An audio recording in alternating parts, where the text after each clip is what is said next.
stop. Before you watch another productivity video, another investing tip, another morning routine that changed my life, answer this one question. What number decides when you retire? Not your salary, not your 401k balance, not even your age. One number, and almost no one knows it. I wasted 8 years thinking I did. Here is what's strange. Most people working a solid job, earning decent money, doing everything they were told to do, save more, spend less, invest in index funds. Those people have no idea whether they're on track. Not really. They check their balance, see a number that looks big, and feel okay. Then they go back to work Monday morning and Tuesday and every day for the next 30 years, quietly hoping the math works out. The number I'm talking about isn't hidden in some advanced finance textbook. It doesn't require a degree or a financial advisor charging you 1% of everything you own. It's 25. That's it, 25. And the moment you understand what it means, and more importantly, what it demands from you, the entire game changes. The fog clears, the panic settles. Or it should settle, because what comes after the clarity, that part is harder. By the end of this video, you'll know exactly how close you are to the finish line, and why that answer might genuinely surprise you. But first, you need to understand the 8 years I spent running in completely the wrong direction, working harder every single year and moving no closer to freedom. Because the mistake I made, you're probably making it right now. Picture a Tuesday morning in March 2015. I'm 27 years old, sitting at a desk in a downtown office building that smells faintly of stale coffee and carpet cleaner. The fluorescent lights above me flicker just slightly. Not enough for anyone to fix, just enough to give you a headache by 2 p.m. I'm earning $64,000 a year. To most people in my life, that sounds like success. My parents say it, my college friends say it, and I believe them, because what else do you do when every external signal points green? I'm contributing to my 401k, 15% of every paycheck, automatic. I read finance articles on weekends.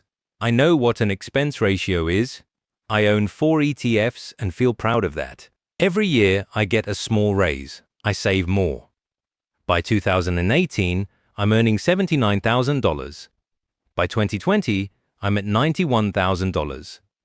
The balance in my retirement account crosses $100,000, then $130,000, and I feel good, responsible, ahead. Here's the question nobody asked me, and the question I was never asking myself. Ahead of what? I had a number in my account. I had no number for the finish line. No one had ever told me what done looks like. What's the target? How much do you need before the alarm clock becomes optional? I had been saving for 8 years with tremendous discipline and zero destination. Imagine driving a car with no address in the GPS, just turning when the road looks reasonable and calling it navigation. That was me. That was my financial plan. And here is the part that stings. I wasn't behind. My saving rate was real. My investments were solid. The problem wasn't effort. The problem was that I had no framework for measuring progress toward a goal I hadn't defined. And without a defined goal, you can't know if you're winning. You can't even know what winning means. You just keep driving. You keep working. You tell yourself it'll make sense later, and later becomes a decade. So what changed? One number. And before I show you what it is, I need you to do something first. Think about your own life right now. What does financially free look like to you, in dollars, per month, per year? Don't say a lot. Give it a number, because if you can't name the target, you can't hit it. Write it down or keep it in your head. Either way, hold that number. You're going to need it in about 4 minutes. The number 25 comes from a study most people have never read. In 1998, 3 professors at Trinity University in Texas ran a landmark analysis of historical stock market data going back decades. Their names were Cooley, Hubbard, and Walls. What they were trying to answer was deceptively simple. If you retire and start withdrawing money from your investments every year, what withdrawal rate gives your money the best chance of outlasting? You? They called it the safe withdrawal rate. Their answer was 4%. 4%. Not 5, not 10, not whatever you feel like you need. 4. That means if your investments total $1,000, you can safely withdraw $40,000 per year, adjusting for inflation each year, with a historically high probability that your money lasts 30 years or more. This wasn't a guess. They tested it against the Great Depression, the 1970s stagflation, the 2000 dot-com crash. Again and again, 4% held. The study became known as the Trinity Study, and it quietly became one of the most important pieces of personal finance research ever published. Here's where the 25 comes in. If you can withdraw 4% of your portfolio each year, then you need 25 times your annual expenses invested to retire. That's the math. 4% of 25 equals 1, meaning your investments cover exactly 1 year of spending. Repeat that every year. Your money doesn't disappear. It grows at market returns while you pull from it. The 25 times rule isn't a shortcut or a trick. It's derived from decades of real market history, and the reason nobody in your immediate circle told you this is not a conspiracy. It's simpler than that. Schools don't teach it. Employers don't mention it when they hand you your benefits package. Financial advisors often have a vested interest in keeping the goal feeling distant because distant goals require their ongoing management. This isn't blame. This is just the environment most of us grew up inside. And now you're outside it. So here's the formula. Clean and simple. Take your current annual spending. Multiply it by 25. The result is your financial independence number, your FI number. That is the finish line. That's the specific destination the GPS has been waiting for. But the moment you calculate it, something unexpected tends to happen. And whatever you're imagining right now, the reality is probably more surprising. Suppose you spend $60,000 a year. That's $5,000 per month. Reasonable for a professional with a mortgage, a car, maybe a kid in after-school activities. Multiply $60,000 by 25. Your FI number is $1,500,000. Now suppose you have $180,000 invested at 32 years old, and you add $18,000 per year to your portfolio, assuming a 7% average annual return, which is the historical average for a diversified equity portfolio after inflation. You reach $1,500,000 in roughly 26 years. You retire at 58. That might not feel revolutionary. 58 sounds fine to some people. But watch what happens when you reduce spending by $12,000 a year.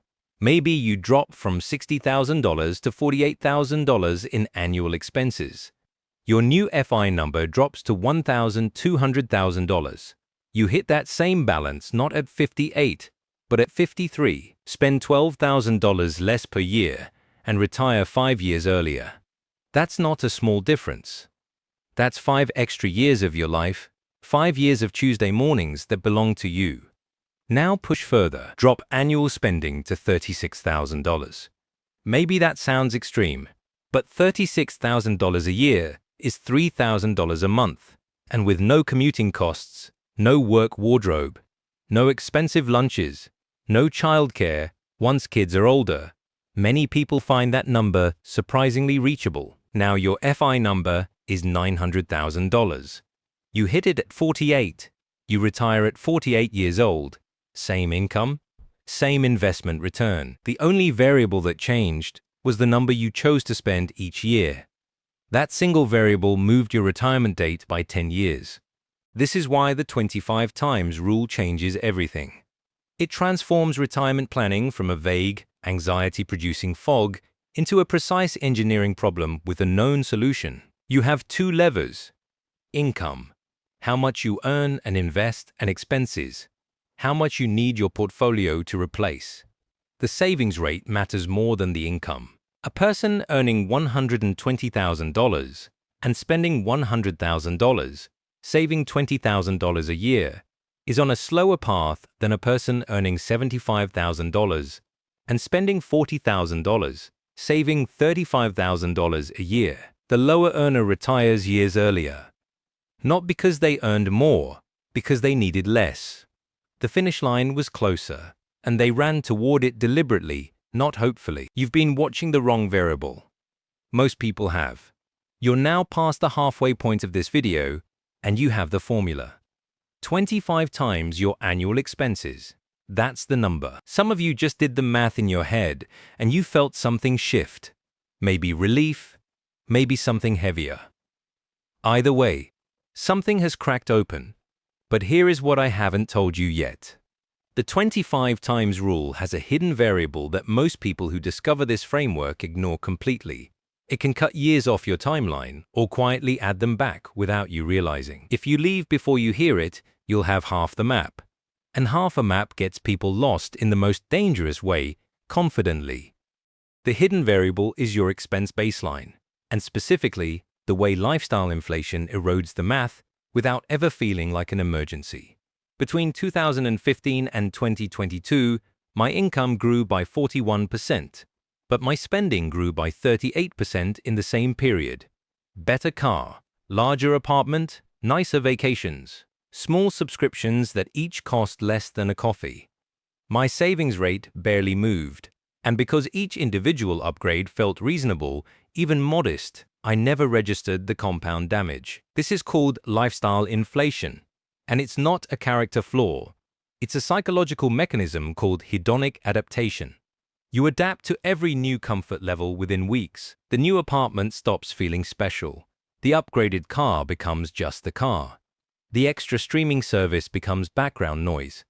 But the expense becomes permanent, and permanent expenses raise your FI number. And a higher FI number means more years at the desk under the flickering fluorescent lights. Every upgrade has a price measured not in dollars, but in months of your life. Here is how to calculate that price directly. Take any recurring monthly expense. Multiply it by 12 to get the annual cost. Then multiply by 25. That's how much larger your FI number becomes because of that one expense. A $200 per month gym membership you never use costs $2,400 per year. Multiply by 25. That single line item adds $60,000 to your retirement target. A $400 per month car upgrade costs $100 added to your FI number. Not the price of the car, the price of your freedom. That reframe changes every financial decision you make going forward. By 2022, I finally ran the numbers for the first time. My annual spending was $87,000. My FI number, $2,175,000. My invested assets at the time, $340,000. At my then savings rate, I was on track to reach financial independence at 61 years old. I was 34. That meant 27 more years of mandatory work. The calculation didn't feel like clarity. It felt like a wall, cold, specific, and exactly 27 years thick. But here is what that wall gave me that the fog never could. A target. For the first time in a decade, I knew exactly what I was shooting at.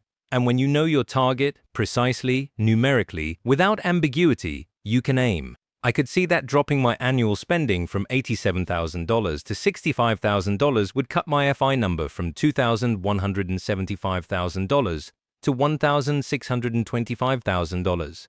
That single shift moved my timeline from age 61 to age 53. 8 years of freedom, recovered by choosing a smaller number. The wall didn't disappear, but a door appeared in it. So here's what the journey looks like when you actually apply this. Not theory, mechanics. Step 1. Calculate your real annual spending. Not your budget. Your actual spending. Pull 12 months of bank and credit card statements. Add it up. Most people find a number 10 to 20% higher than they guessed. That gap is the first place freedom hides. Step 2. Multiply by 25. Write that number down.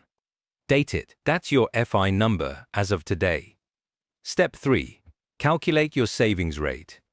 Take what you invest each year, 401k contributions, IRA, brokerage, and divide it by your gross income. Multiply by 100.